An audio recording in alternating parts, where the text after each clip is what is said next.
Perdón, se cayó la transmisión inicial.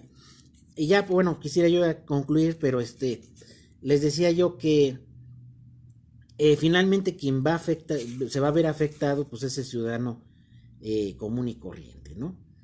Y ya lo habíamos platicado que quienes critican este tipo de posturas, pues no proponen algo mejor, realmente critican, pero no proponen nada. Entonces, si yo voy a criticar algo es porque voy a proponer algo mejor.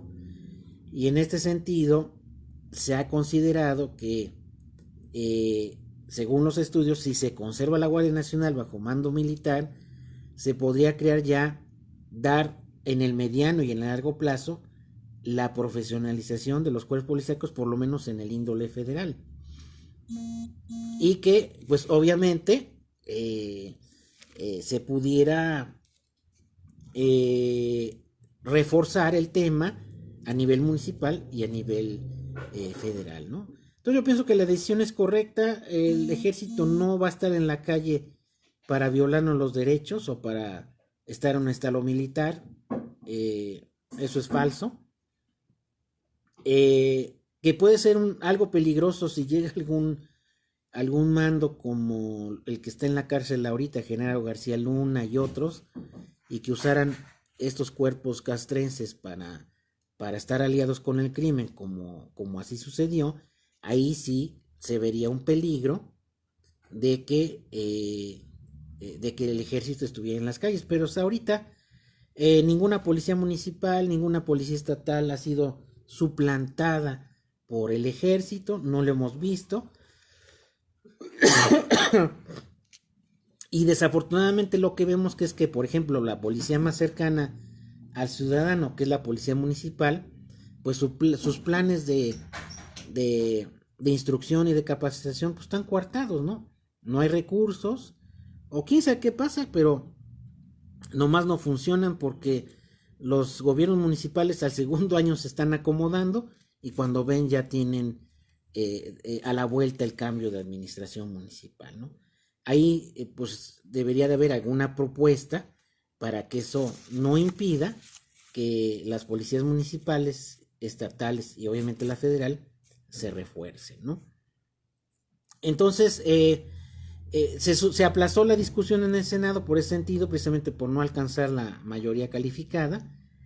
Y incluso se planteó por parte del presidente hacer una consulta popular, un tipo, no sé, referéndum, no sé cómo lo vayan a manejar, para plantear a la ciudadanía si el ejército si continúa en las calles, que yo creo que si hiciéramos una encuesta, una pequeña encuesta, eh, pues sería que sí queremos al ejército todavía, porque pues si lo retiran, finalmente esté o no esté el ejército, el impacto va a ser para el ciudadano, las víctimas, el ciudadano común y corriente, que día a día somos los que enfrentamos las problemáticas en temas de seguridad. Y algo que también me parece muy puntual es que no hay inteligencia policial, prácticamente no la hay, y por eso es que la policía está rebasada por los criminales pequeños y por los criminales grandes, ¿no? Esa es la realidad y no podemos esconderla, ¿no? Por ejemplo, hay un congreso de seguridad pública en la facultad la próxima semana y pues no se plantea la corrupción interna en las policías, no se plantean cuestiones de ética en los cuerpos policiales. Entonces, pues es simplemente darle vueltas a temas que finalmente no se terminan de resolver, ¿no? Y bueno, me parece que estaba aquí comunicando con nosotros el licenciado Moro, que me parece que quiere intervenir, muy interesante. Adelante, licenciado Moro, no sé si tengas algún comentario sobre este importantísimo tema del ejército en las calles.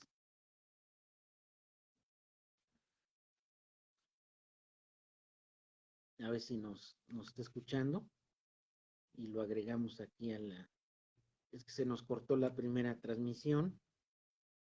Mm, no sé si nos esté aquí viendo y escuchando. Vamos a ver aquí, vamos a agregarlo.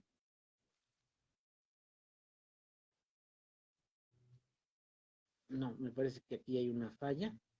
Pero bueno, este es el tema que les, oral que les iba yo a plantear en esta. Y ahora nos vamos a las preguntas de nuestro público. Dice Manuel Méndez, dice, los ciclistas y motociclistas tienen derecho a pasarse el alto en los cruceros. Eso ya lo habíamos comentado en algunas otras cápsulas y me parece importante volverlo a reiterar, de que el reglamento de movilidad, por ahí le llaman movilidad, ya no es tránsito, en ningún momento autoriza que los ciclistas y los motociclistas se pasen los altos. Yo como conductor, no por siempre he sido conductor, he sido peatón, eh, y ahorita que como manejando vehículo me he dado cuenta que motociclistas manejan muy imprudentemente, se pasan los saltos, los ciclistas igualmente no tienen ninguna precaución, no dan vuelta a la cara, no usan los espejos, entonces en ningún momento se autoriza que motociclistas y ciclistas se pasen la luz roja del alto, ¿no? Porque si se le está haciendo un espacio, bueno, aparte de una ciclovía especial, si ustedes observan, después del paso peatonal viene una zona que pintan en verde para los ciclistas, es porque ellos tienen que ocupar el mismo lugar como si fuera un vehículo, y ciclistas y motociclistas no tienen derecho a, a pasarse el alto, ¿no? Entonces, ese tema pues es más de conciencia que de reacción, o que el tránsito municipal o movilidad actúe, porque yo lo que he visto es que ellos, ciclistas, no todos, y motociclistas, pues es como la ley de la selva, y se pueden pasar por el arco de triunfo cualquier señal informativo restrictiva, ¿no? Ahora aquí tenemos la pregunta de Aurelia Sánchez. Dice, ¿a qué se refiere la mayoría calificada?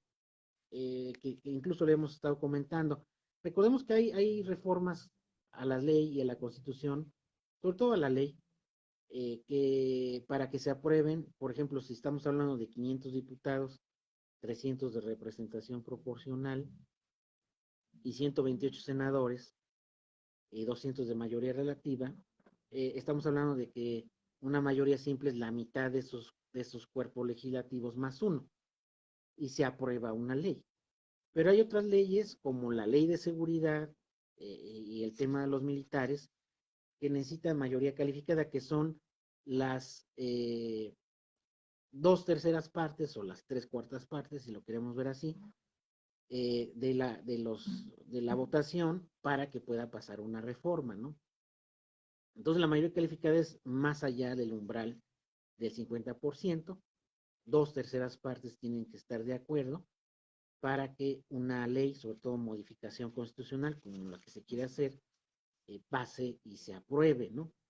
Y eso, pues obviamente, depende del número de diputados de una fracción parlamentaria y del cabildeo que se haga en las cámaras para obtener, pues, esa mayoría, ¿no?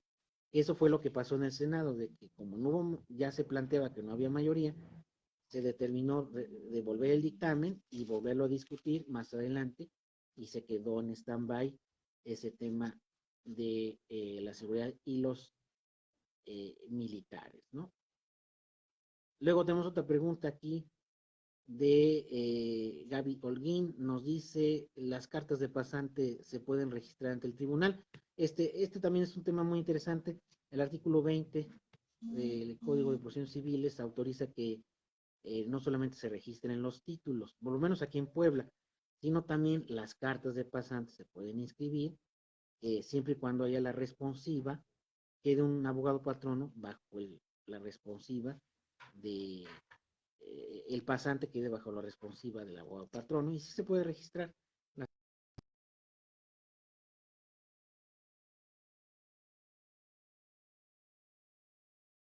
un abogado patrono, ¿no? Luego tenemos la última pregunta de Andrea Hernández.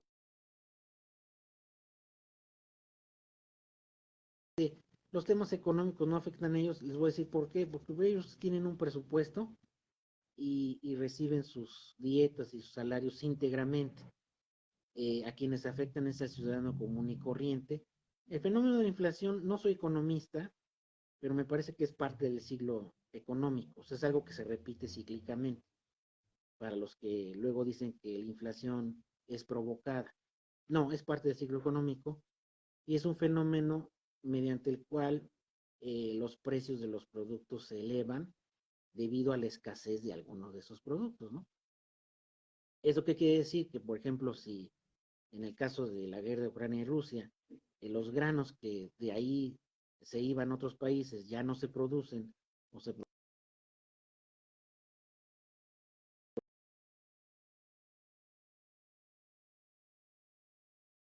demandan, ¿no? Entre menor oferta y haya mayor demanda, pues en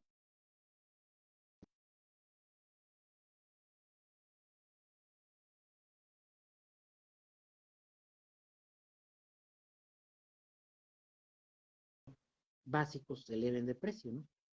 Y bueno, yo pienso que lo que estamos viendo ahorita no es otra cosa más que la cola, o si no es que la mitad del cuerpo